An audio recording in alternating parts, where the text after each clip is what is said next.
There's always one team worse than yours. This time it's in the Highland League where it's finished Fort William 1, Buckie Thistle 11. If you think your team's had a bad day, think again. In the Highland League it's finished Fraserburgh 13, Fort William 0. Fort William have not won a football match for 2 years. They sit at the foot of the Scottish Highland League table on -7 points, penalised after fielding ineligible players. Over the last 15, maybe even 20 years, it's been a bit of a decline, gradual decline for the club. Start of the season, first day's pre-season training with 4 players. So we had to do our best to encourage them to continue to be involved, to come back into it, as well as encouraging players from further afield. You know, we're in the Highlands here. We've lots of our players travel hundreds of miles to go to home games, never mind travelling up north and to the East Coast. So we started off with a scratch team really, and we've built it from there. We've got a young side, but they're so enthusiastic, they're resilient, they're taking some heavy defeats week in, week out, and it's been, I think this month it's 2 years since our last victory. We've got 18-year-olds, and today I've integrated 2 of the under-17 players, so they're only 16.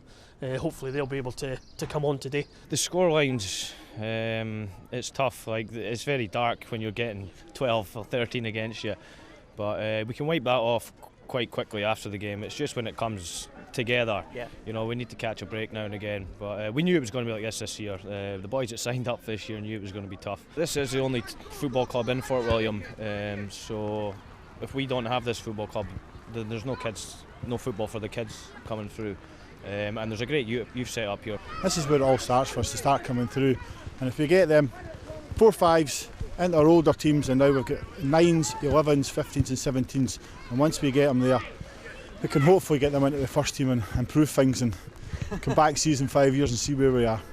Incredibly, for a team with a goal difference in excess of -200, Fort William were actually winning a game this season.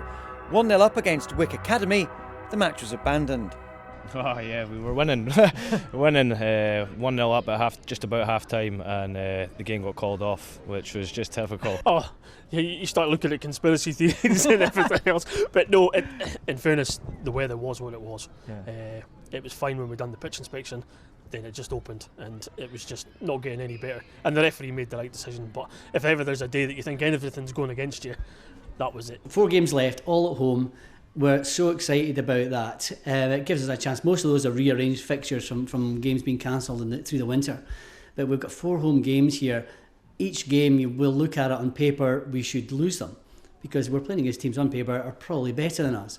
But we've got 4 opportunities to get that win. The first of those 4 was against Nairn County, but the problems began before kick-off. This is a remote location on Scotland's west coast. The local derby is against Clachnacudden, 65 miles away. The referee had more than a 2.5-hour drive from Glasgow and got stuck when the A82 was closed near Glencoe. His assistants carried out the pitch inspection and didn't like what they saw. A herd of deer had come sweeping through the glen the previous evening and left their mark on Claggan Park. What have you been told by the officials? If we don't get this bit sorted, the game's off. And 1 minute you're doing interviews for Sky Sports, and the next minute you're doing this. The joys of grassroots football. This park's open all the time, so the deer can wander in. And some people might think that's great, but they leave deer do, don't they? So there's a couple of bits that need to get picked up. It was all hands to the rescue. The Nairn County chairman went and got a bucket and spade.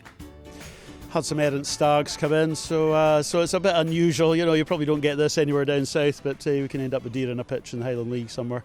And yes, they have made a bit of a contribution to the park, an unwanted contribution. Fort William have had a hard time over it the past couple of seasons, and I mean I know where they're coming from, because we were in a similar situation 2.5-3 years ago. So we've managed to get sort of rise above that, and Fort William will do the same thing. It'll come good. The Highland League is good. It's very community orientated.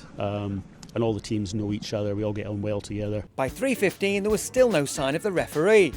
As the Fort William players went out to see if the pitch would take a stud, the deer poo clean-up continued around their warm-ups.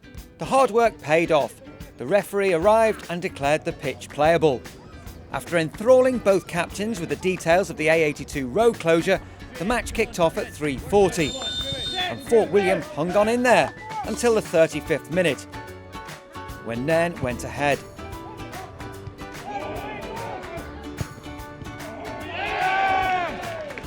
The second half was just 6 minutes old when this happened. Amazing scenes at Claggan Park as Scott Hunter drove home the penalty and Fort William scented victory. For 3 minutes at least. Oh no!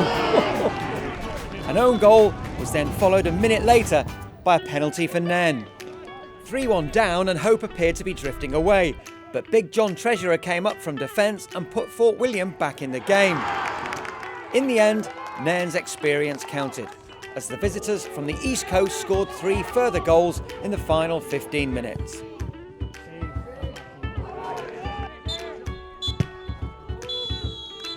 That's the closest we've been in a long time to getting 3 points. At 1-1, we certainly felt we were in the game. Yeah, we battled well, it was good. And that's why we keep doing it. We want to show people that we can compete, and I think today we did. Yeah, it was nice to get in the score sheet, but I thought we all played well. A bit leggy towards the end. Obviously the surface is hard. There's a few parts there, as I say, rather interesting, so we gave it our best shot. What sort of job do you think Klopp or Guardiola would do out here? Probably not a lot better than me, to be honest. Everyone looks at us and think, oh, they're getting beat 12-0, they're getting beat this week. Why don't they give up? And that's why we don't give up, because we know we can do it. We know we're getting there, and we won't give up. But everyone just sees the scoreline, they don't actually understand what goes on behind the scenes, you know. We do have the big scorelines, but we've still got boys here training twice a week. They may still be searching for that first elusive win, and they keep coming back for more. But when victory does come, nobody will deserve it more than the players of Fort William.